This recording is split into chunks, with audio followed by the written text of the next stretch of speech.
राधे राधे दोस्तों, आप सभी का एक बार फिर से स्वागत है हमारी वीडियो में। तो दोस्तों, आशा करती हूँ आप सब अच्छे होंगे। तो आइए हम इस वीडियो में बात करते हैं अजा एकादशी। यह एकादशी कब पड़ेगी और इस एकादशी की व्रत कथा क्या है।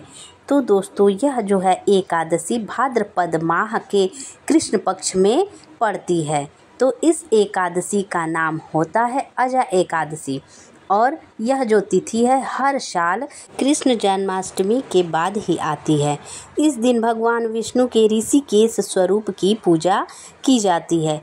माना जाता है कि अजा एकादशी का व्रत करने से समस्त पाप नष्ट होते हैं और जीवन में सुख समृद्धि बढ़ती है। तो दोस्तों, आइए जानते हैं अजा एकादशी कब पड़ रहा है। तो अजा एकादशी का जो तिथि का प्रारंभ हो रहा है वह 18 अगस्त के 22 मिनट से शुरू हो रहा है और एकादशी की समापन तिथि 19 अगस्त दोपहर 3:32 पे इसकी समाप्ति हो रही है। और व्रत का पारण समय होगा 20 अगस्त को, जो सुबह 5:53 से 8:29 तक के बीच में आपका पारण का समय सुनिश्चित है। तो दोस्तों, आइए जानते हैं एकादशी के दिन हमें क्या करना चाहिए और इसकी पूजा विधि कैसे करनी चाहिए। तो आपको जो है सुबह सुबह जल्दी उठकर स्वच्छ और पीले वस्त्र धारण करने चाहिए। विष्णु भगवान का ध्यान करते हुए आपको श्रद्धापूर्वक व्रत का संकल्प अवश्य करना चाहिए और घर के मंदिर में श्री हरि विष्णु की प्रतिमा या चित्र को आपको स्थापित करना चाहिए और भगवान को फल फूल अक्षत वस्त्र मिठाई दीपक और फूल अर्पित अवश्य करने चाहिए। घी का दीपक आपको उस दिन भगवान विष्णु के सामने प्रज्वलित करना चाहिए और सहस्त्र नाम का पाठ भी करना चाहिए। अजा एकादशी की कथा भी श्रद्धापूर्वक जरूर ही सुनना चाहिए और अगले दिन निर्धारित समय पे ही आपको पारण करना चाहिए। पारण का जो समय होता है हरिवासर का समय समाप्त होने के बाद ही पारण का शुभ समय होता है। तो दोस्तों, आइए जानते हैं यह जो अजा एकादशी है इसकी क्या कहानी है। तो दोस्तों, धार्मिक मान्यताओं के अनुसार इस व्रत का पालन करने से व्यक्ति को स्वर्गलोक की प्राप्ति होती है। कहा जाता है कि अजा एकादशी के प्रारंभ से ही राजा हरिश्चंद्र ने अपना खोया हुआ राज्य वापस पाया था और उनका मृत पुत्र पुनः जीवित हो गया था। कहा जाता है कि यह व्रत करने से 1000 गौ दान करने के बराबर इसके पुण्य फल प्राप्त होते हैं। तो दोस्तों, आइए सुनते हैं इसकी संपूर्ण कथा क्या है। तो दोस्तों, हिंदू धर्म में एकादशी व्रत का बहुत ही महत्वपूर्ण स्थान रखा गया है। प्रत्येक वर्ष 24 एकादशियाँ होती हैं।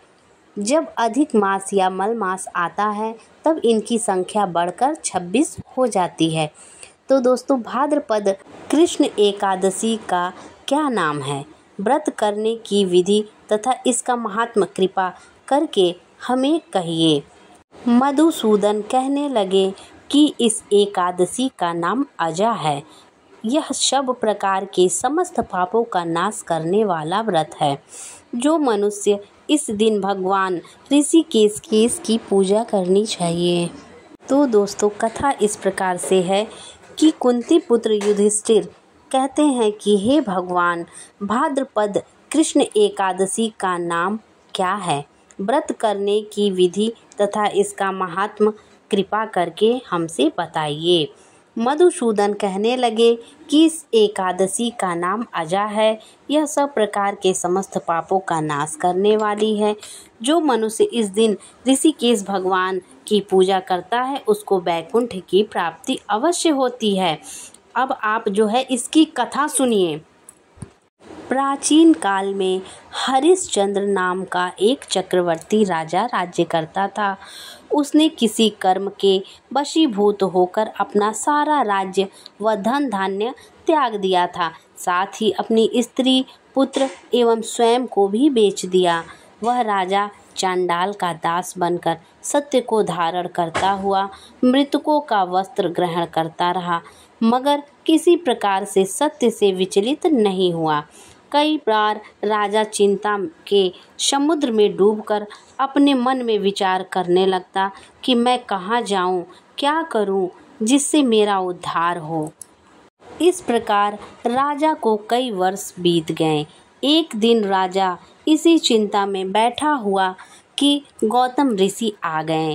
राजा ने उन्हें देखकर प्रणाम किया और अपनी सारी दुख भरी कहानी कह सुनाई।